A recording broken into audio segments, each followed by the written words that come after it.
what's up? It's Boar. As you can see, I'm back in Krakatopia with Rafat.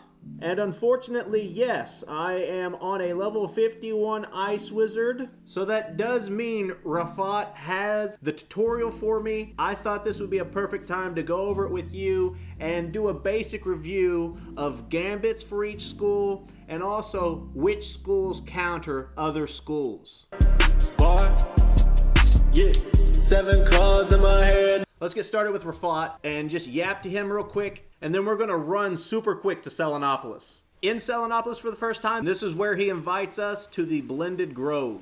Brief pause to Ore Farm on an Ice Wizard. Down the steps and into the Blended Grove. If this is the first time you're seeing this tutorial, later on, this is where you will do magic weaving and you can blend your school with another school of magic, such as this tree here that is Storm. And if you're another school weaving into Storm, you get a double blade like this, this, and this. If you don't use magic weaving for anything else at all, it's worth it for that blade. But that's not why we're here right now. We are here for Rafat. He does mention magic weaving though here, which is cool. We must expand upon your knowledge of the schools and their interactions. Enter the training grounds and I will teach you the magic wheel. Let's do it. That's why we're here. Into this door. The schools are more than raw energy that sometimes conflict. Each school has tactics and abilities that diminish or empower the wielder. And yes, they're kind of complex at times. And this graphic is a major part of this tutorial. Learning what each school has as their focus for like a utility is a major part on setting up gambits for that school, or being able to counter that school on another school. First, Fire's main focus is the damage over time. That's this icon here, which floats around your enemy's feet when you cast it and deals a portion of the total damage each round over a set number of rounds. This is the damage over time icon. If that's on a spell, that's how you can tell that it is a damage over time spell as opposed to a burst damage spell where you get the damage all at once. On the flip side, Life's main focus for their gambits will be the heal over time, which is this little icon here, which will circle around you or an ally's feet and heal you for a portion of the total heal over a set number of rounds. This is the heal over time icon. If it's on a spell, that's how you can tell it is a heal over time as opposed to a burst heal where you get the heal all at once. On to everyone's favorite school, Ice. Everyone knows that Ice is famous for shielding and resist, so it's no surprise that their main focus for gambits will be a shield. Here is the shield icon. It will circle yours or an ally's feet and reduce the total percentage of damage taken from an attack. And this is the shield icon. If that's on a spell, you know that you are getting a shield. On the flip side of that, you have Myth. Whereas on Ice, you were all about stopping damage as it was coming into you. Myth is about placing traps to where it increases the damage going into the opponent. Here is the trap icon. If that's on a spell, you know it's trap related. Now we're on to everyone's favorite row of schools. Storm gets helpful charms such as blades. A blade will float around your head and increase the damage output on the whole spell. If it's an AoE, it'll increase by that percentage to everyone it hits. And this is the icon for a helpful charm. If that is on a card, you know it's helpful charm related. And finally, you know it, you love it, it's every dev's main school, Death. Death is all about harmful charms that they place on an enemy, float around their head, and decrease the entire spell they're casting based upon its effect. This is typically a weakness that decreases the damage for the entire spell, or a healing debuff like Infection that will decrease the healing for the entire spell. This is the harmful charm icon, also known as Jinx, but a lot of people don't call it that. If that is on a spell, it is harmful charm related. Zoom back out to the big picture and you can tell that these schools in rows are kind of the opposite of each other. Fire, damaging over time. Life, healing over time. Ice, stopping the damage from coming in at the point of the target. Myth, increasing the damage going out at the point of the target. Storm, increasing a spell's output at the point of the caster. Death, decreasing a spell's output at the point of the caster.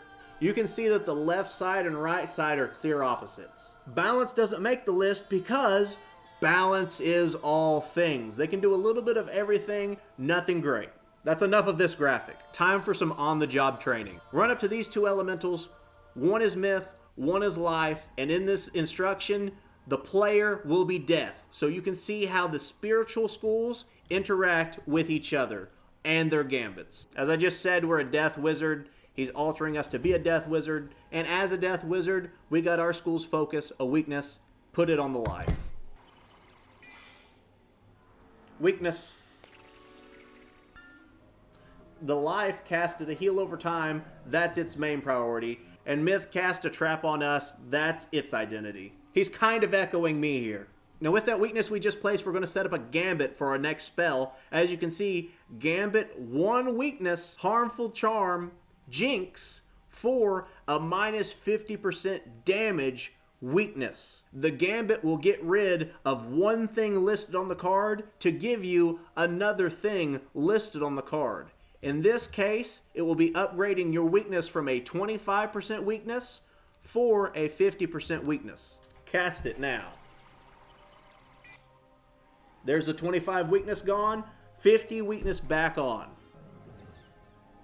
And there's the myth gambiting to gambit the trap that was on us for a bigger trap. Now it wants us to set up another gambit with weaknesses. This one is 250 damage, straight up guaranteed, so that's the worst that can happen. Or if you can gambit 2 weaknesses, it will do double the damage. Mind you, we only have 1 weakness on the life, so this will not fulfill the gambit.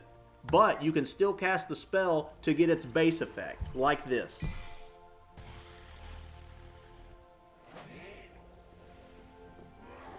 Now Rafat has given us a balance elemental minion, and the minion is going to cast 3 harmful charms on the myth elemental for us. That will let us fulfill the gambit next round if we wait for that to go on.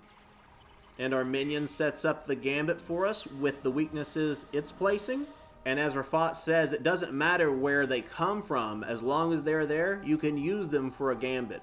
This is useful in raids and advanced content because your teammate can help you set up gambits for your spell to do way more damage than you would have originally. We have those 3 harmful charms on from last round, so now we have the 2 needed to fulfill this to be 500 damage. Let's cast it and see the same spell doing double the damage. Just for some healing debuffs that don't affect at all what you're trying to do.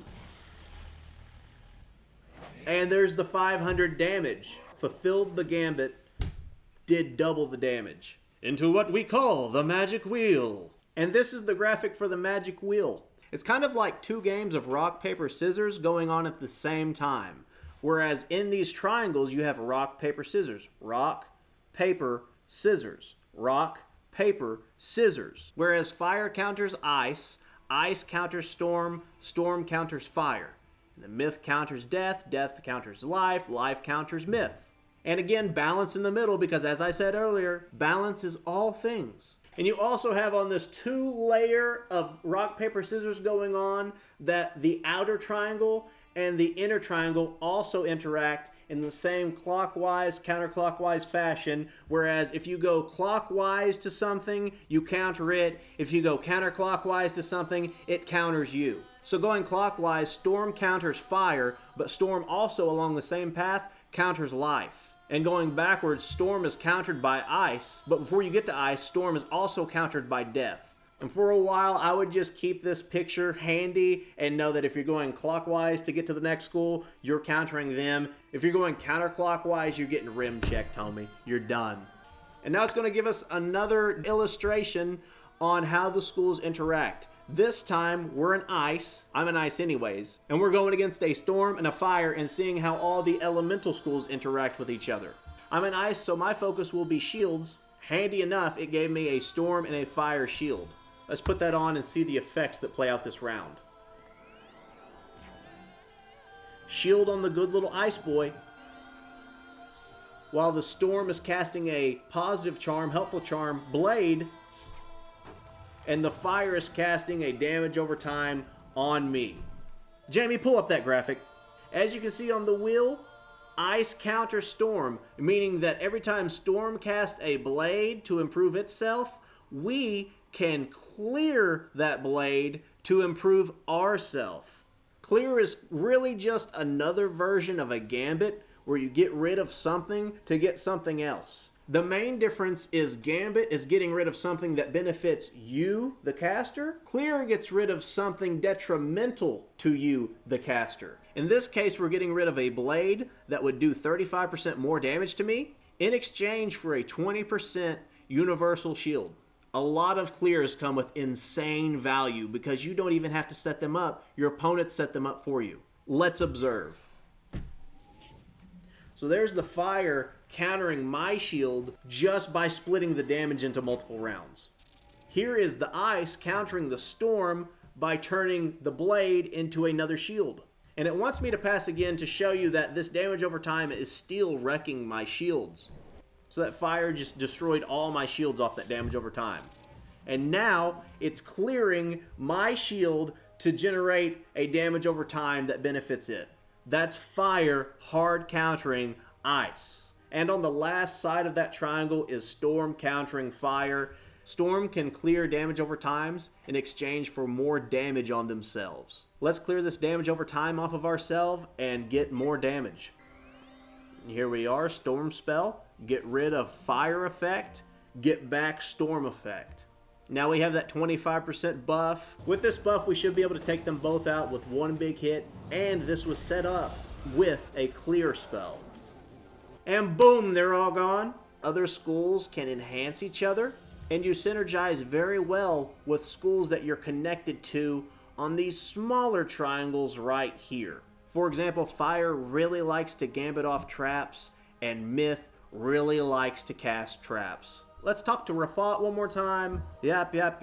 He talks about you selecting a second school for magic weaving. That is to get this blade right here again, and I highly recommend you get that. And Rafat leaves you with some wisdom about there's more to life than doing big damage number, but I wouldn't pay too much attention to that. And congratulations, you just passed the basics of gambits, clears, and how other schools interact with one another. I hope you learned something today from Boar and Rafat. Now go outside, touch some grass, come back inside, and set up a gambit. Thanks for watching. Ow! I'm a blader. Boy. Promise me this, whimsical blue pig. You will never magic weave into balance.